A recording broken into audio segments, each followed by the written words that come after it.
Hello guys, ఎలా ఉన్నారు అందరూ? Welcome to our channel Santoshi Boya గారి అమ్మతో ముచ్చట్లు. ఈరోజు రెసిపీ వచ్చేసి పొడవు వంకాయ. దీన్ని లాంగ్ పర్పుల్ బ్రింజాల్ అని కూడా అంటారు. ఫస్ట్ ప్యాన్ పెట్టుకొని ప్యాన్లో ఆయిల్ పోసుకోవాలి. ఈ వంకాయల్ని ముందుగానే తొడిమలు తీసి ఒక గిన్నెలో నీళ్లు పోసుకొని పక్కన ఉప్పేసి పెట్టుకోవాలి.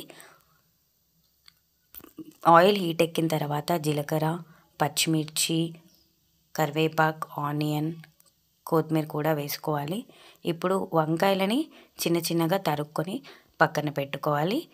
ఉల్లిగడ్డలు మగ్గాక దీంట్లో మనం తగినంత పసుపు వేసుకొని మరొకసారి బాగా కలుపుకోవాలి.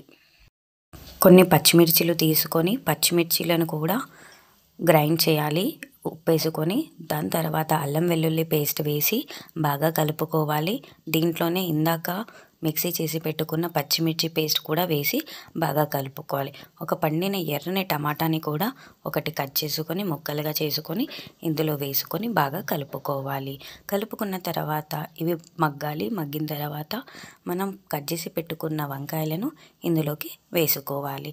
వేసుకొని మరొకసారి బాగా కలుపుకోవాలి. Antioxidants like vitamin E and C ఎక్కువగా ఉంటాయి. దీని ద్వారా మన సెల్ డ్యామేజ్ కాకుండా ప్రొటెక్ట్ చేస్తుంది. కనుక బ్రింజాల్ తీసుకోవడం వల్ల చాలా హెల్దీ అండి. నొప్పులు వస్తాయి అని అనుకోవడంలో చాలా పొరపాటు అండి. అప్పుడప్పుడు మన డైలీ వారి ఆహారంలో బ్రింజాల్ తీసుకోవడం అవసరం. బాగా కలుపుకొని మూత పెట్టేసి 5 నిమిషాలు పక్కన పెట్టుకోవాలండి. బాగా మగ్గుతుంటాయి. మగ్గిన తర్వాత మరి ఒకసారి కలుపుకొని పక్కన పెట్టుకొని దించేసుకుంటే 5 నిమిషాల్లో మన వేడి వేడి వంకాయ కర్రీ రెడీ అవుతుంది.